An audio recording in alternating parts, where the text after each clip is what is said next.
شروع اللہ کا نام لے کر جو بڑا مہربان نہایت رحم والا ہے۔ الف لام را، یہ کتاب روشن کی آیتیں ہیں۔ ہم نے اس قرآن کو عربی میں نازل کیا ہے تاکہ تم لوگ سمجھ سکو۔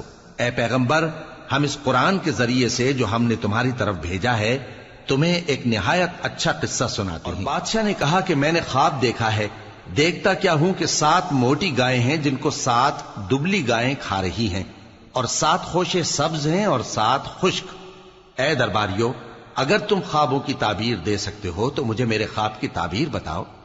انہوں نے کہا یہ خواب تو پریشان خیالی سے ہیں اور ہمیں ایسے خوابوں کی تعبیر نہیں آتی۔ اور وہ شخص جو دونوں قیدیوں میں سے رہائی پا گیا تھا اور جسے مدت کے بعد وہ بات یاد آ گئی، بول اٹھا کہ میں آپ کو اس کی تعبیر لا بتاتا ہوں، مجھے قید خانے جانے کی اجازت دیجیے۔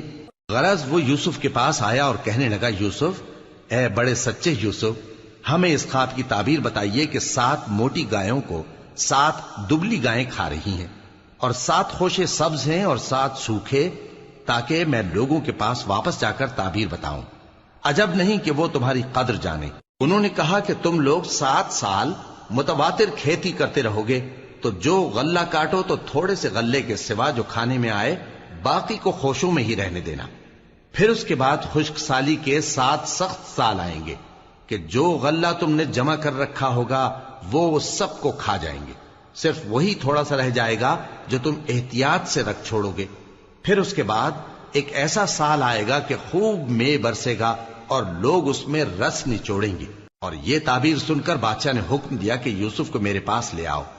سو جب قاصد ان کے پاس گیا تو انہوں نے کہا کہ اپنے آقا کے پاس واپس جاؤ اور اس سے پوچھو کہ ان عورتوں کا کیا حال ہے جنہوں نے اپنے ہاتھ کاٹ لیے تھے، بے شک میرا پروردگار ان کے فریب سے خوب واقف ہے۔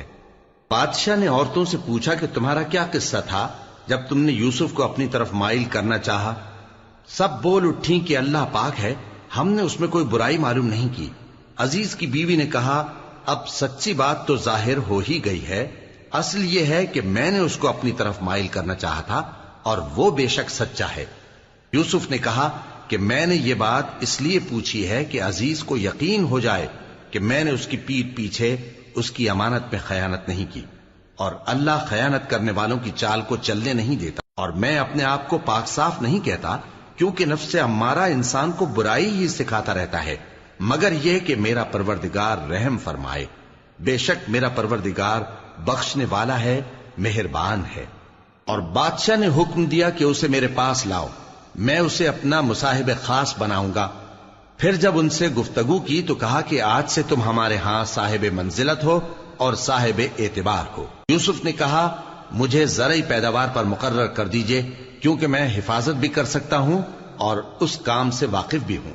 اس طرح ہم نے یوسف کو ملک مصر میں جگہ دی اور وہ اس ملک میں جہاں چاہتے تھے رہتے تھے۔